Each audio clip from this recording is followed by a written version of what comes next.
வணக்கம். இன்றைக்கி பார்க்க போகிறது டெக்னிக்கல் எக்ஸாம் 2024 நடந்த கம்பைன் டெக்னிக்கல் எக்ஸாமுடைய ஜிஎஸ் உடைய கொஸ்டின் அப்புறம் டிஸ்கஷன் பார்க்கலாம்.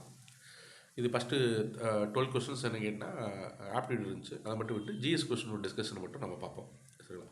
ஃபஸ்ட்டு கொஸ்டின், பின்வருவற்றில் எவை சமூக நீதியை மேம்படுத்துகிறது அப்படிங்கிற which are the following promote social justice.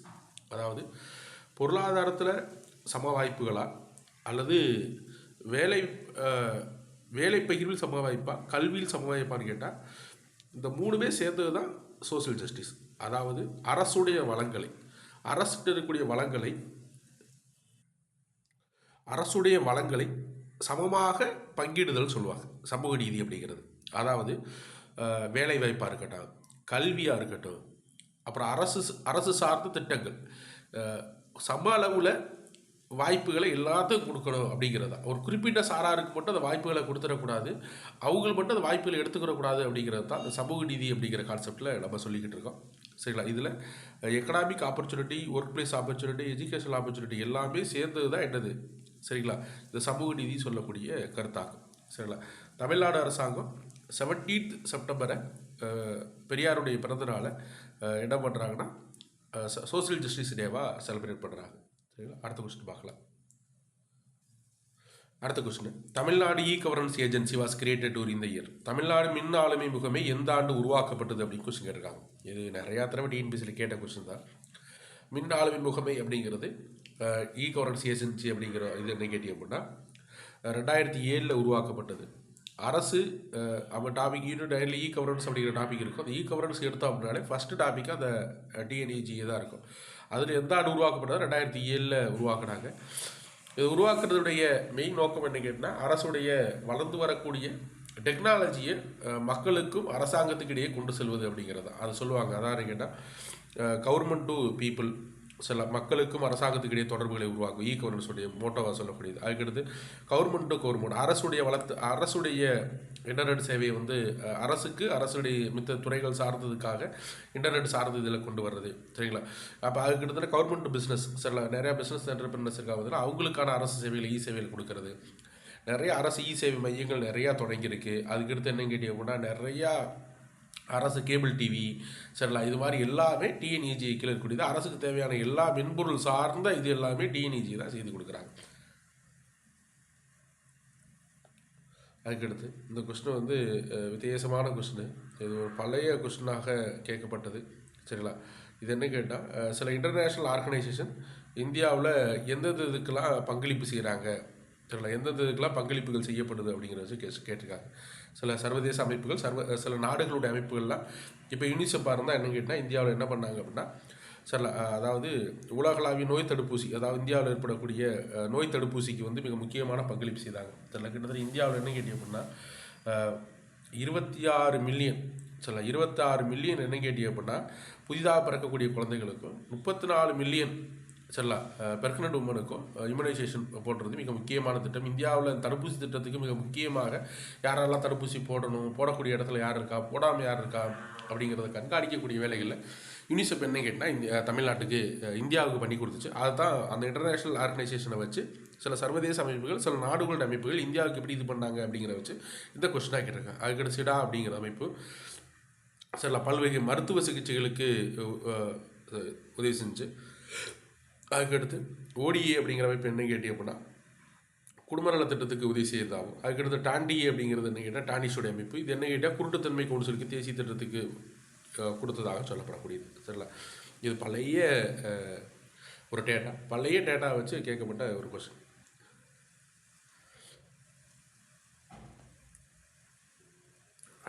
அதுக்கடுத்து கொஸ்டின் பாருங்கள். இந்த கொஸ்டின் என்ன, the government of Tamil Nadu welfare state supply the food grains and essential commodity affordable price to the general public under the PDS. பொது வழங்கல் முறையின் கீழ் தமிழ்நாடு அரசு அதன் ஒரு நலத்திட்ட அடிப்படையில் பொதுமக்களுக்கு அத்தியாவசிய உணவுப் பண்டங்களை மலிவு விலையில் வழங்குகிறதுன்னு கொடுத்துருக்காங்க. ஆமாம், கரெக்டானதான். இந்திய உணவுப் பொருளாதார கொள்கையின் அடிப்படையில் வறுமையை ஒழிக்கும் நோக்கோடு அத்தியாவசிய பண்டங்கள் வழங்கப்படுகிறது அப்படின்னு கொஸ்டின் கேட்டிருக்காங்க. ரெண்டுமே கரெக்டான ஸ்டேட்மெண்ட் தான். பொது வழங்கல் முறையில் இந்த திட்டங்கள் மலிவு விலையில் கொடுக்குறாங்க. இந்திய உணவுப் பொருளாதார கொள்கையின் அடிப்படையில் கொடுக்கப்படுது அப்படிங்கிறது, வறுமை ஒழிக்கும் நோக்கோடு கொடுக்கப்படுது அப்படிங்கிறதையும் சரியான இதுதான். சரிங்களா? ரெண்டுமே சரியான விளக்கம் தான். தெரியலாம். இது போத் ஆர் கரெக்ட் எக்ஸ்ப்ளனேஷன் தான். இந்த பிடிஎஸை பொறுத்தவரை பப்ளிக் டிஸ்ட்ரிபியூஷன் சிஸ்டத்தை பொறுத்தவரை பிடிஎஸை பொறுத்தளவில் அதாவது குறைந்த மலிவு விலையில் அரிசி சில சுகர் இது மாதிரி நிறையா பொருட்களை கோதுமை போன்ற பொருட்களை மக்களுக்கு கொண்டு சேர்க்கணும் அப்படிங்கிறக்கா அரசு தொடங்கியது. இந்த தமிழ்நாட்டில் கூடிய ஒரு சிறப்பு என்ன கேட்டீங்க அப்படின்னா, மற்ற மாநிலங்கள்லாம் டிபிடிஎஸ்ன்னு சொல்லுவாங்க. தெரிஞ்சுக்க வேண்டியது கேட்ட கொஸ்டின் தான். டிபிடிஎஸ்ன்னு சொல்லுவாங்க. அப்படின்னா டார்கெட்டட் பப்ளிக் டிஸ்ட்ரிபியூஷன், யாருக்கெல்லாம் தேவையோ அவங்களுக்கு மட்டும் கொடுக்கறது. சரிங்களா? மற்ற எல்லாத்துக்கும் கொடுக்கணும் அப்படிங்கிற அவசியம் இல்லை அப்படிங்கிறத மற்ற மாநிலங்கள் செயல்படுத்துகிறாங்க. தமிழ்நாடு மட்டும்தான் அதில் சிறப்பு என்ன கேட்டால் யூனிவர்சல் பிடிஎஸ் சிஸ்டம் சொல்லக்கூடிய சிஸ்டத்தை ஃபாலோ பண்ணுறாங்க. அப்படின்னா என்ன கேட்டீங்க அப்படின்னா 2011 இது கொண்டு வரப்பட்டது. முழுவதுமாக அரசு கொண்டு வந்தாங்க. 2011 ஜூன் மாதம் கொண்டு வரப்பட்டது. அப்படின்னா என்ன கேட்டால் ரேஷன் அடையாள அட்டை வச்சிருக்கக்கூடிய எல்லாருக்குமே இந்த உணவுப் பொருட்களை மலிவு விலையில் வாங்கிக்கலாம், யார் வேணாலும் வாங்கிக்கலாம் அப்படிங்கிறதுக்காக திட்டம் தொடங்கப்பட்டது. டார்கெட்டட் பப்ளிக் டிஸ்ட்ரிபியூஷன் சிஸ்டத்தில் இல்லாமல் யூனிவர்சல் பப்ளிக் டிஸ்ட்ரிபியூஷன் சிஸ்டத்தை தமிழ்நாடு அரசாங்கம் முழுவதுமாக செயல்படுது. சரிங்களா? அடுத்த கொஸ்டின் பாருங்க. டேஸ் என்பது காலப்போக்கில் ஏற்படும் புதிய பண்பாட்டு முன்னுதாரணங்களின் வெளிச்சத்தில் பண்பாட்டின் அடிப்படையில் ஏற்றுக்கொள்ளப்பட்ட சட்டங்களையும் விதிமுறைகளையும் மறுவடிவமைத்தல் அல்லது சீர்திருத்தம் செய்தல் ஆகும். அதிலே இருக்குது சீர்திருத்தம் செய்தல் அப்படிங்கிறத கொடுத்துருக்காங்க. அதாவது நீங்கள் டேஸ் என்பது காலப்போக்கில் ஏற்படும் புதிய பண்பாட்டு முன்னுதாரணங்கள் வெளிச்சத்தில் பண்பாட்டு அடிப்படையில் ஏற்றுக்கொள்ளப்பட்ட சட்டங்களையும் விதிமுறைகளும் ஏற்கனவே இருக்கக்கூடிய சட்டங்களை காலத்துக்கு ஏற்ற மாதிரி சீரமைச்சுக்கிட்டு வர்றது தான் சோசியல் ரிஃபார்ம் சொல்லுவாங்க.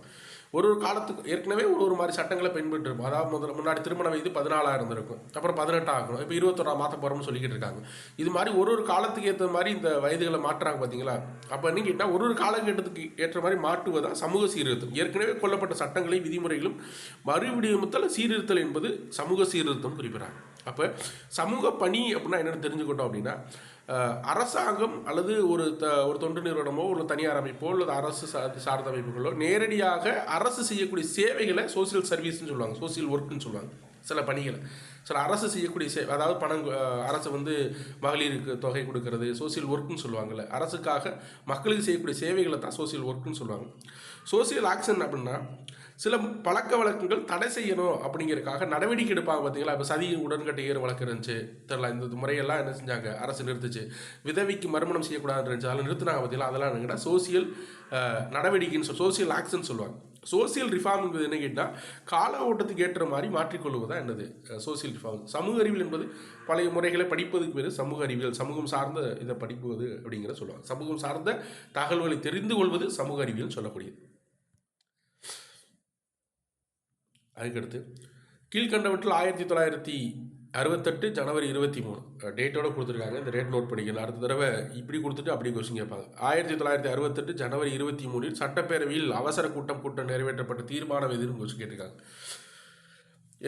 எதுக்காக தீர்மானம் நிறைவேற்றப்பட்டது அப்படின்னா இருமொழி கொள்கைக்காக. சரிங்களா? இருமொழி கொள்கை தான் மிக முக்கியமாக இருந்தது அந்த காலகட்டத்தில். அண்ணா இது முக்கியமாக 67 முதலமைச்சரான பிறகு 1967 முதலமைச்சரான பிறகு 69 வரைக்கும் முதலமைச்சராக இருப்பார். 69 காலகட்டத்தில் அந்த இருமொழி கொள்கையை தீவிரமாக பின்பற்றுவார். ஏன்னா அப்போ டிஎம்கே அரசாங்கம் ஆட்சிக்கு வருவதே எதை நோக்கமாக தான் ஹிந்தி அஜிடேஷன், இந்தி எதிர்ப்பு போராட்டத்தின் அடிப்படையில் தான் ஆட்சிக்கு வந்துச்சு. அப்போ என்ன செஞ்சார்னா அண்ணா இந்த ஜனவரி 23 1968 சட்டப்பேரவையில் அவசர கூட்டம் கூட்டப்பட்டு தீர்மானம் என்ன செய்யப்பட்டது, இருமொழி கொள்கைக்கான தீர்மானம் நிறைவேற்றது. இப்போ வரைக்கும் அரசாங்கம் என்ன செய்யுது, இருமொழி கொள்கையை தான் அரசாங்கம் கொண்டு செல்லுது. தெரியல. மாநில சுயாட்சிக்கான கொள்கையும் நிறைவேற்றப்பட்டது. தெரியல. மாநில சுயாட்சி கொள்கையும் என்ன செய்யப்பட்டது, இது கலைஞர் பீரியடில் கொண்டு வரப்பட்டது. ஒன்று மதுவிலக்கு கொள்கை ராஜாஜி கொண்டு வந்திருப்பார். கூட்டு பொருளாதார கொள்கையை பற்றி தனியாக இருந்ததும் இல்லை. தெரியல. மாநில சுயாட்சி கொள்கை யாருன்னா கலைஞர் கொண்டு வந்திருப்பார். மதுவிலக்கு கொள்கை ராஜாஜி கொண்டு. இருமொழி கொள்கை என்ன கேட்டிங்கன்னா 1968 அண்ணாவால் ஜனவரி 23 கொண்டு வரப்பட்டிருக்கும். அடுத்த கொஸ்டின் நீதி கட்சி அரசாங்கத்தின் சட்ட சாதனைகள் என்ன அப்படின்னு கொஸ்டின் கேட்டாங்க. தேர்தலில் போட்டியிட பெண்கள் அனுமதிக்கப்பட்டனர், சரியானது தான். தெரியல. 1920களிலேயே தேர்தல் நடைபெற்றது. தெரியல. நீதி கட்சி இருக்கிறப்ப நீதி கட்சி என்ன செஞ்சு தேர்தலில் போட்டியிட பெண்களை அனுமதித்தது. தெரியல. முத்துலட்சுமி ரெட்டினா உறுப்பினர் ஆனாங்கன்னு சொல்லி படிச்சிருப்போம். முத்துலட்சுமி ரெட்டி போன்ற உறுப்பினர். அதுக்கடுத்து இந்து ரிலிஜியஸ் என்டோமெண்ட் ஆக்ட் மிக முக்கியமானது. இந்து கோயில்களை அரசாங்கத்தின் கட்டுப்பாட்டு கீழே கொண்டு வருவதற்காக இந்து ரிலிஜியஸ் என்டோமெண்ட் ஆக்ட் அப்படிங்கிற ஆக்டை கொண்டு வந்தாங்க. சரிங்களா? இதான் இப்போ இருக்கக்கூடிய மிக முக்கியமானது. அதுக்கடுத்து விவசாய கடன் தள்ளுபடி. விவசாய கடன் தள்ளுபடியை பொறுத்தளவில் அந்த காலகட்டத்தில் பெருசாக இல்லை. இதில் கொடுத்துட்ட ஃபார்ம் லேண்ட் ரிலீஃப் ஆக்ட் அப்படிங்கிறது நீதி கட்சியால் கொண்டு வரப்பட்டதில்லை. அதுக்கடுத்து காங்கிரஸ் கட்சி சரிங்களா. அதுக்கடுத்து வந்த அரசாங்கங்கள் இந்த திட்டத்தை கொண்டு வந்தாங்க. சரிங்களா. அதில் முதல் 2 மட்டும் தான் சரியானது. விவசாய கடன் தள்ளுபடியை பொறுத்தளவில் யாருடைய கீழே வராது, நீதி கட்சி கீழே வராது. சரிங்களா, பார்த்து வச்சுக்கிற வேண்டியது. ஓகே, அடுத்த கொஸ்டின். இந்த கொஸ்டினை பாருங்கள், இது ஒரு வித்தியாசமான question. Arrange the route of salt march by Rajaji. Rajaji உப்பு சத்தியாகிரகத்தை மேற்கொண்டார் அப்படிங்கிறது தெரியும். உப்பு சத்தியாகிரகம் வேதாரண்ய யாத்திரையை ராஜாஜி மேற்கொண்டார் அப்படிங்கிறது நமக்கு தெரியும். இந்த ராஜாஜி வழிநடத்தப்பட்ட உப்பு சத்தியாகிரக வழியை வரிசைப்படுத்துக்குன்னு சொன்னார். நம்ம புக்கில் படிச்சிருப்ப என்ன சொன்னால், திருச்சியில் ஆரம்பித்து வேதாரண்யம் வரைக்கும் யாத்திரை போனார் அப்படிங்கிறத குறிப்பிட்டிருக்கோம். அப்போ எந்தெந்த ஊர் வழியெல்லாம் அந்த யாத்திரை போச்சு அப்படிங்கிறத கொஸ்டின் கேட்டாங்க. இதெல்லாம் திருச்சி அப்படிங்கிறது நமக்கு தெரியும், அதில் ஏதா எல்லா இடத்துலையும் இருக்குது, அதனால் அதை வச்சு ஆன்சர் எடுக்க முடியாது. அதுக்கடுத்து என்ன கேட்டீங்க அப்படின்னா, எந்தெந்த ஊர் வழியெல்லாம் போச்சு அப்படிங்கிறத கொஸ்டினாக கேட்டுருக்காங்க. ஃபஸ்ட்டு தஞ்சாவூர் வழியவா, இல்லை அது எந்தெந்த ஊர் வழியெல்லாம் போனாங்க அப்படின்னு கொஸ்டின் கேட்டிருக்காங்க. இந்த கொஸ்டினுக்கு நம்ம எங்கேயா போய் படிக்கணும்னு அவசியம் இருக்காது. இந்த கொஸ்டின் டேரெக்டாக ஸ்கூல் புக்கிலேருந்து கேட்ட கொஸ்டின் தான் அது. இங்கே பாருங்க, இந்த சத்தியாகிரக யாத்திரை ஏப்ரல் 30 ஆரம்பிக்கப்பட்டது. 1930 ஏப்ரல் 13 ஆரம்பித்து ஏப்ரல் 28 முடிஞ்சது. நடைபயணத்தில் ஈடுபடுவோருக்கு அடைக்கலம் தந்தால் கடும் நடவடிக்கையை சந்திக்க நேரிடும் என்று தஞ்சாவூர் மாவட்ட ஆட்சித்தலைவராக இருந்த ஜே தார்ன் அப்படிங்கிறவர் எச்சரிக்கை விடுத்தார். ஆனால் சத்தியாகிரக ஈடுபட்ட தொண்டர்கள் மக்கள் இன்முகத்துடன் வரவேற்று உண்ண உணவும் இளைப்பாற இடமும் கொடுத்தார். அப்போ முதலாக திருச்சியில் தொடங்கி தஞ்சாவூர் தான் போகுது. அதுக்கடுத்து என்ன கேட்டீங்க அப்படின்னா, அவர்கள் கடும் நடவடிக்கை எடுக்கப்பட்டன. அதாவது தைரியத்துடன் உணர்ந்தெழுவது கடும் நடவடிக்கை எடுத்தாங்க. அதுக்கடுத்து கும்பகோணம், திருத்துறைப்பூண்டி, கும்பகோணம், செம்மங்குடி, திருத்துறைப்பூண்டி ஆகிய இடங்கள் வழியாக சென்ற சத்தியாகிரகம் தொண்டர்கள் நல்ல வரவேற்பு அளிக்கப்பட்டது அப்படிங்கிற கொஸ்டின் கேட்டிருக்காங்க. நல்லா பண்ணுங்க. இல்லை, கும்பகோணம், செம்மங்குடி, திருத்துறைப்பூண்டி ஆகிய இடங்கள் வழியாக சென்றதுக்கு என்ன செய்யப்பட்டது? நல்ல வரவேற்பு அளிக்கப்பட்டது. அப்போ ஆல்ரெடி நம்ம பார்த்தோம், ஆப்ஷன் கூட ஆல்ரெடி திருச்சியில் தொடங்குச்சு. தஞ்சாவூர், கும்பகோணம், திருத்துறைப்பூண்டி, இதுதான் ஆப்ஷன். அப்படியே ஸ்கூல் புக்கில் இருக்கிறது தான். இங்கே தஞ்சாவூர் கொடுத்துட்டாங்க. அதுக்கடுத்து கும்பகோணம், செம்மங்குடி, திருத்துறைப்பூண்டி ஆகிய இடங்களையாக சென்று எங்கே போயிருப்பாங்க? வேதாரண்யத்துக்கு போயிருப்பாங்க. சரிங்களா. இந்த கொஸ்டின் அப்போ என்ன வரும் சொல்லலாம். அதுக்கடுத்து தஞ்சாவூர் ஃபஸ்ட்டு டிஸ்ட்ரிக்ட் கலெக்டராக இருந்தவர் எதிர்ப்பு தெரிவித்தான்னு சொன்னோம். கும்பகோணம், அதுக்கடுத்து திருத்துறைப்பூண்டி. ஆப்ஷன் என்ன வரும்? ஏக்கப்புறம் என்ன வருது? ஏக்கப்புறம் டி. அதுக்கப்புறம் என்ன வருது? சி. கும்பகோணம், திருத்துறைப்பூண்டி. செம்மாங்குடியை மட்டும் என்ன செஞ்சுட்டாங்க? இடையில விட்டுட்டு என்ன செஞ்சுருக்காங்க? இது கொஸ்டினாக கேட்டிருக்காங்க. சரிங்களா. அடுத்த கொஸ்டின்,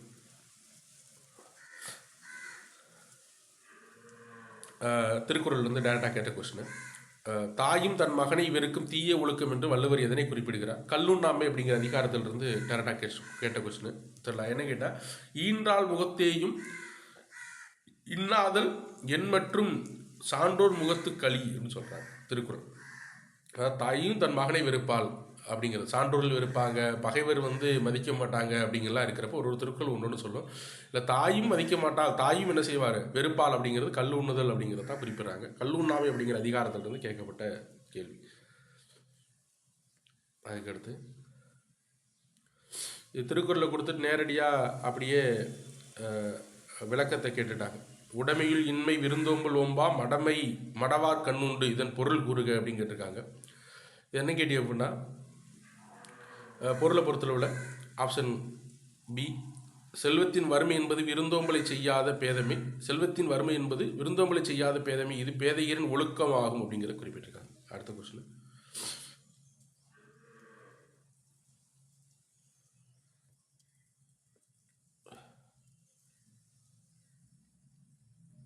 இந்த கொஸ்டினுக்கு நம்ம பாடல் வரி தெரிஞ்சிருக்குன்னு அவசியம் இல்லை. இந்த கொஸ்டினுடைய இதை தமிழில் கொஞ்சம் புரிஞ்சிருந்தாலே ஈஸியாக அந்த கொஸ்டினுக்கு ஆன்சர் பண்ணலாம். திரையிடும் மலரிலும் பலரே உரை சில மலர்தல் உலகம் ஆண்டு கழித்தோரே. அதாவது நிறைய ஆண்டோர்கள் சான்றோர்கள்லாம் அவனை மதிக்கிறாங்க, இப்படிலாம் இருக்குது அப்படிங்கிற குறிப்பிடக்கூடிய ஒரு வரி இது. இதில் என்ன கேட்டினா, இந்த வரியில் கேட்ட விதை பாருங்கள். என்ற வாழ்க்கையின் நிலையாமை தன்மை எடுத்துரைக்கும் வரிகள் இடம்பெற்ற நூல். இந்த நிலையாமை அப்படிங்கிற வரிக்கு சொல்லலாம் காஞ்சி என்றால் நிலையாமை என்பது பொருள். சில மதுரை காஞ்சி, மதுரையுடைய சிறப்பையும் காஞ்சி என்றால் நிலையாமை என்ற இதையும் குறிப்பிடக்கூடிய நூல் தான் இந்த நூல். தெரியல, நெடுநல் வாடை அவனுக்கு தெரியும். நெடுநல் வாடை என்பது என்னன்னு கேட்டி அப்படின்னா சொல்லலாம், அதாவது போர் பாசறையில் தங்கியிருக்கக்கூடிய அரசனுக்கு நெடிய வாடையாகவும், போர்ப்பாசல் தங்கி நல்வாடையாகவும், வீட்டில் தங்கியிருக்கக்கூடிய மனைவிக்கு காதலிக்கு நெடிய வாடையாகவும் இருப்பதாக நெடுநல் வாடை என்பது ஒரு அகப்பொருள் சார்ந்த நூலாக எழுதப்பட்டிருக்கு. குறிஞ்சி பாட்டு அதே மாதிரி தான். தெரியல, முருகனை பற்றி குறிப்பிடக்கூடியதாக இருந்திருக்கும். அதுக்கடுத்து முல்லைப்பாட்டு, முல்லை மண்ணில மக்களை பற்றி குறிப்பிடக்கூடிய பாட்டாக இருந்திருக்கும். இந்த காஞ்சி என்பதை அடிப்படையாக வச்சு இதனுடைய பாடலுடைய இதை விளக்கத்தை எடுத்துக்கலாம். ஓகே, அடுத்த கொஸ்டின். இந்த கொஸ்டினை பாருங்க. கீழ்கண்டவற்றில் சிம்ம விஷ்ணுக்கு தொடர்பில்லாத பட்டயத்தை தேர்ந்தெடுக்கவும் கொஸ்டின் கேட்டிருக்காங்க.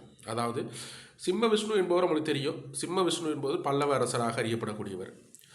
காசக்குடி செப்பேடு பல்லவருடைய குறிப்பிடக்கூடிய ஒரு பல்லவருடைய நீதி அதிகாரத்தை பற்றி சொல்லக்கூடிய ஒரு நீதியில் எப்படி இப்படிலாம் இருந்துச்சு அப்படின்னு சொல்லக்கூடிய பச்சேடு. வேலூர் பாளையம், அப்புறம் கஞ்சனூர் பட்டயம் போன்றவை பல்லவருடைய குறிப்பிடக்கூடியது. சின்னமனூர் பட்டயம் இது கொஞ்சம் கொஞ்சம் லைட்டாக ஹிஸ்ட்ரி தெரிஞ்சாலே போதும். இது பராந்தக நெடுஞ்செழியனுடைய பாண்டிய வம்சத்துடைய பட்டயமாக அறியப்படக்கூடியது. வேள்விக்குடி செப்பேடு மாதிரியே இருக்கக்கூடிய ஒரு செப்பேடு தான் சின்னமனூர் பட்டயம் சொல்லக்கூடிய சிம்மனூர் பிளேட்னு சொல்லக்கூடியது. இது முழுவதுமாக பாண்டியருடையது. சிம்ம விஷ்ணு பல்லவர் சார்ந்த அரசர். அப்போ அதை வச்சே என்ன செஞ்சிருக்கலாம், ஈஸியாக இந்த கொஸ்டினை ஆன்சர் பண்ணியிருக்கலாம். அடுத்த கொஸ்டின்.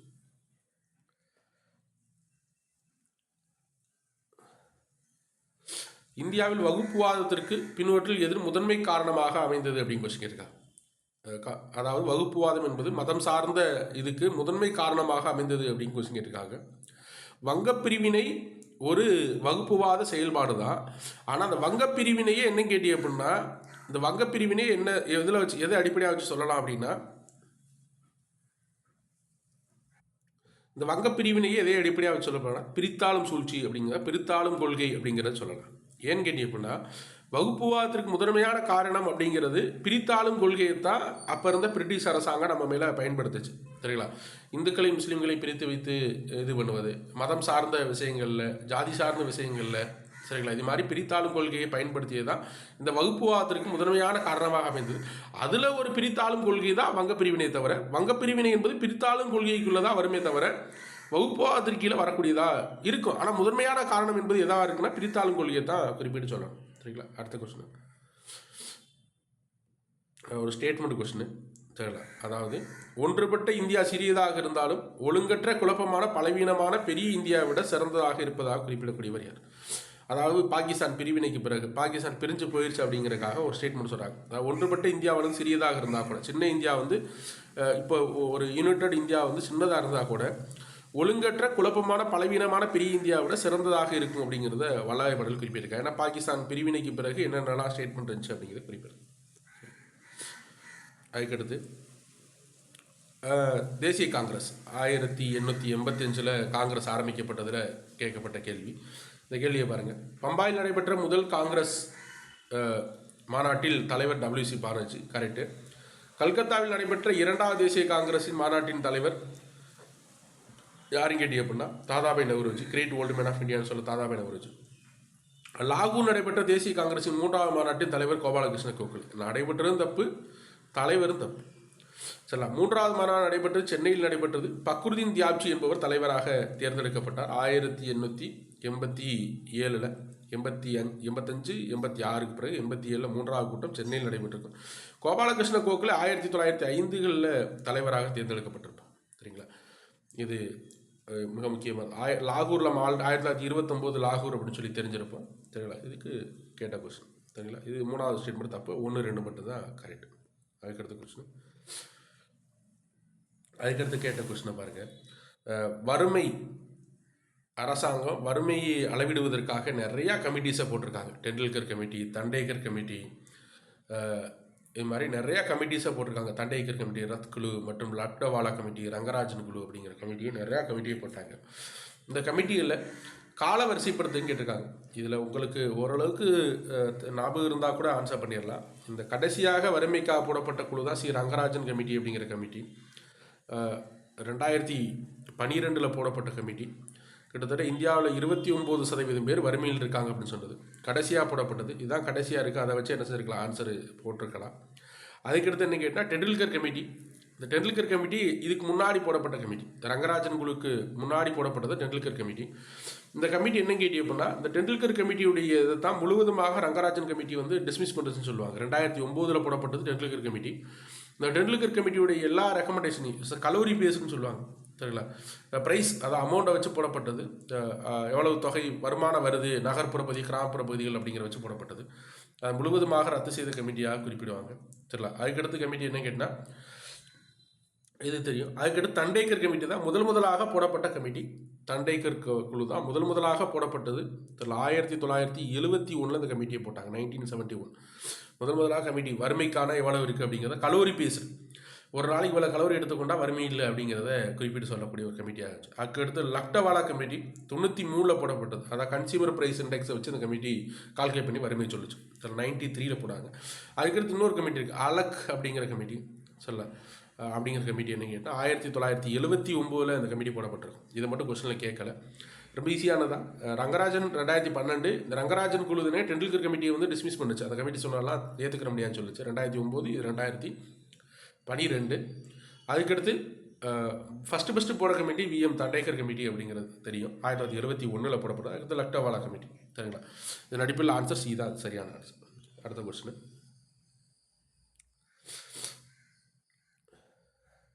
இந்த கொஸ்டினை பாருங்கள். ஒரு ஈஸியான கொஸ்டின் தான், ஓரளவுக்கு ப்ரொடெக்டர் பண்ணி தெரிஞ்சிருந்தாலும் கொஸ்டின் ஆன்சர் பண்ணிடலாம். தேசிய மக்கள் தொகை கொள்கையை பற்றி கொஸ்டின் கேட்டிருக்காங்க. கொள்கையின் நோக்கம் சுகாதார உட்கட்டமைப்பு மற்றும் சுகாதார பணியாளர் தேவைகளை பூர்த்தி செய்வதாகும். கரெக்டு தான் தெரியல. அதாவது என்ன கேட்டீங்க அப்படின்னா, சுகாதார உட்கட்டமைப்பு அதான் என்ன கேட்டீங்க அப்படின்னா, ஹெல்த்தோட இன்ஃப்ராஸ்ட்ரக்சரை அதிகப்படுத்தணும், நிறைய ஹாஸ்பிட்டல்ஸ் கொண்டு போகணும். நிறைய ஹாஸ்பிட்டலுக்கு கொண்டு போகிற மூலமாக மக்கள் தொகையுடைய இதில் இது பண்ணலாம் அப்படிங்கிறதுக்கு. அதுக்கடுத்து என்ன கேட்டீங்க அப்படின்னா, இந்த 2010 ஆண்டிற்குள் கருவுதல் விகிதத்தை மாற்று அளவை குறைப்பது அப்படிங்கிறத கொடுத்துருக்காங்க. சரியானதான் இதுவுமே. சரி, அதான் ஃபெர்டாலிட்டி ரேட்டை வந்து இது பண்ணணும் அப்படிங்கிறதையும் கொடுத்துருக்காங்க. சரியானதான். அதுக்கடுத்து என்ன கேட்டீங்க அப்படின்னா, நீண்ட கால நோக்கம் என்பது 2050 கொடுத்துருக்காங்களா, 2045, ஒரே ஒரு 5 வருஷத்தை இது பண்ணிவிட்டு ஆப்ஷனாக வச்சு விட்ருக்காங்க. இது சரிங்களா? இல்லை 2010 தான் நிறையா வச்சுருந்தாங்க. ஐஎம்ஆர் இன்ஃபார்ம் மெட்டால் ரேட்டு, எம்எம்ஆர் மெட்டரல் மெட்டால் ரேட்டை வந்து குறைக்கணும், ஐஎம்ஆரை குறைக்கணும். இதெல்லாம் 2010 தான் நிறையா டார்கெட் வச்சாங்க. நீண்ட கால நோக்கம் என்பது ஸ்டேபிள் பாப்புலேஷன். சரிங்களா? அதாவது லாங் டேர்ம் அப்ஜெக்டிவ் என்பது என்ன கேட்டால் ஸ்டேபிள் பாப்புலேஷன், நிலையான மக்கள் தொகை கொண்டு வருவது 2050 இருக்கணும் அப்படிங்கிறத குறிப்பிட்டிருந்தாங்க. அதுக்கடுத்து நிதி இயக்கக்கூடிய ஒரு கொஸ்டின். இதில் பாருங்கள், நிதி இயக்குற கேட்ட கொஸ்டின் கேட்டீங்க அப்படின்னா, கீழ்கண்டவற்றில் யார் நிதி இயக்குனர் ஆளுங்குழுவின் பகுதியாக இல்லைன்னு கேட்டிருக்காங்க. அனைத்து மாநிலம் கவர்னிங் கவுன்சிலை பொறுத்தவரை எல்லா மாநில முதலமைச்சர்கள் இருப்பாங்க. யூனியன் பிரதேசங்களுடைய லெப்டினன்ட் கவர்னர்ஸ் இருப்பாங்க. டெல்லி மற்றும் பாண்டிச்சேரிங்களா, டெல்லி பாண்டிச்சேரி டெல்லிக்கும் பாண்டிச்சேரிக்கும் முதலமைச்சர்கள் வருவாங்க. இந்த இதில் குரூப்பில் வந்துடுவாங்க. அனைத்து மாநில ஆளுநர்களும் என்ன செய்ய மாட்டாங்க, இதில் வரமாட்டாங்க. அப்போ இதில் எந்த இது ஆன்சர் தப்புனா பி மட்டும் என்னது தப்பு. சார் 2 மட்டும் தப்பு. ஆன்சர் ஏ மட்டும் எனது தவறு, மித்த எல்லாமே வரக்கூடியது ஆன்சர். சரிங்களா? இதில் இந்த கவர்னிங் கவுன்சில் அப்படிங்கிறத ஓகே, இது நிதி இயக்கக்கூடிய என்னென்ன அமைப்புகள், நிதி இயக்க ஸ்ட்ரக்சர் ஆஃப் நிதி இயக்க பற்றி தெரிஞ்சிடும். பிரைம் மினிஸ்டர் சேர்மனாக இருப்பார். கவர்னிங் கவுன்சில் சொல்லக்கூடியது அதிகாரக்குழு அப்படின்னு சொல்லக்கூடியது chief minister of all the state and lieutenant governor. இதில் பாண்டிச்சேரி டெல்லி மட்டும் வரக்கூடாது. பாண்டிச்சேரி டெல்லியில் மட்டும் சீஃப் மினிஸ்டர் என்ன செய்வாங்க, அதுக்கு ஒத்துருவாங்க. அதுக்கடுத்து ரீஜனல் கவுன்சில் தேவைப்பட்டால் ஒரு மாநிலத்துடைய முதலமைச்சர்களும் சவுத்து, நார்த்து, ஈஸ்ட்டு அது மாதிரி உருவாக்கி கொள்ளலாம். அதுக்கடுத்து மெம்பர் ஃபுல் டைம் பேசிஸ்லையும் பார்ட் டைமில் 2 பேரும் இருப்பாங்க. அதுக்கடுத்து எக்ஸ் அஃபிஷியோ மெம்பர் சொல்லக்கூடியது, அதாவது பதவி வழி உறுப்பினர்களாக 4 பேர் இருப்பாங்க. கவுன்சில் ஆஃப் மினிஸ்டர்ஸ் வந்து போவாங்க. இது அடிக்கடி கேட்குற கொஸ்டினுங்க. நிதிக்குடைய எக்ஸ் அஃபிஷியோ மெம்பர்ஸ் எத்தனை பேர் அப்படின்னா 4 பேர் இருப்பாங்க. அது எங்கேருந்து போவாங்க அப்படின்னா பதவி வழி உறுப்பினர்களாக சரிங்களா, இங்கேருந்து கவுன்சில் ஆஃப் மினிஸ்டர்ஸ் வந்து போகக்கூடியவர்களாக இருப்பாங்க. அதுக்கடுத்து எக்ஸ்பர்ட் இது மாதிரி நிறையா பேரை வச்சு என்ன செய்வாங்க, பேசுவாங்க. அதுக்கடுத்து ஒரு சிஇஓ இருப்பார், சீஃப் எக்ஸிக்யூட்டிவ் ஆஃபீஸர் ஒருத்தர் இருப்பார். இந்த சீஃப் எக்ஸிக்யூட்டிவ் ஆஃபீஸர் யாருன்னு கேட்டால் பிரைம் மினிஸ்டரே இதை அப்பாயின் பண்ணுவார். ஒரு ஃபிக்ஸ்ட் டென்யூரில் அப்பாயின் பண்ணுவாங்க. சரிங்களா? அடுத்து கேட்ட கொஸ்டின் ஃபினான்ஸ் கமிஷன். இதில் டைரக்ட் ஃபேக்சுவல் டேட்டாஸ், டைரக்டாக ஃபினான்ஸ் கமிஷன் எந்தெந்த ஃபினான்ஸ் கமிஷன் இப்போ யாரெல்லாம் தலைவராக இருந்தாங்க அப்படிங்கிறத கேட்டிருக்காங்க. ஆல்ரெடி பார்த்தோம், ஸ்ரீ ரங்கராஜன் என்பவர் வறுமைக்கான குழுவில் அமைச்சு தான் சொன்னோம். அதுக்கடுத்து ஒரு ஃபினான்ஸ் கமிஷன் எப்பப்பெல்லாம் இருந்துச்சு அப்படிங்கிறதையும் கொஸ்டின் கேட்டிருக்காங்க. தெரியல, இதில் நம்ம எல்லா ஃபினான்ஸ் கமிஷனையும் எப்பப்பெல்லாம் இருந்துச்சு இதில் பாருங்கள். ஃபஸ்ட்டு ஃபினான்ஸ் கமிஷன் 1952 57 வரைக்கும் கேசி நியோகி என்பவர் தலைமையில் அமைக்கப்பட்டது. Second finance commission K Santhanam 57 62 வரைக்கும் அமைக்கப்பட்டது. அதுக்கடுத்து தேர்ட் ஃபினான்ஸ் கமிஷன் அசோக் சந்தா 62 66 வரைக்கும். ஃபோர்த் ஃபினான்ஸ் கமிஷன் ராஜமன்னார் 66 69, 3 ஆண்டுகளில் முடிஞ்சு போயிருக்கு இந்த ஃபினான்ஸ் கமிஷன் மட்டும். அதுக்கடுத்து என்ன கேட்டி அப்படின்னா ஃபிஃப்த்து ஃபினான்ஸ் கமிஷன் தியாகி அப்படிங்கிற தலைமையில் மகாவீர் தியாகி 69-74. அதுக்கடுத்து பிரேமானந்த ரெட்டி சரிங்களா, சிக்ஸ்த்து ஃபினான்ஸ் கமிஷன். அதே மாதிரி 14வது ஃபினான்ஸ் கமிஷன் ஒய்வி ரெட்டின்னு ஒருத்தர் வருவார் சரிங்களா. அதுக்கடுத்து இதில் கேட்டது எல்லாமே 12-13 வருஷம் கேட்டிருப்பாங்க சரிங்களா. 10வது ஃபினான்ஸ் கமிஷன் கேசி பாண்ட் அப்படிங்கிறவர் 95-2000 வரைக்கும். அதுக்கடுத்து 11th ஃபினான்ஸ் கமிஷன் குஷ்ரோ அப்படிங்கிறவர் 2000-2005. 12th finance commission C Rangarajan. 12th finance commission 2002 சரிங்களா, சி ரங்கராஜன் அமைக்கப்பட்டது. அதுக்கடுத்து 13th finance commission Vijay Kelkar 2010-15. அதுக்கடுத்து இப்போ 2026 2026 2030 வரைக்கும் அரவிந்த் பனகாரியாவை 16வது ஃபினான்ஸ் கமிஷனாக நினச்சிருக்காங்க, அப்பாயின் பண்ணியிருக்காங்க.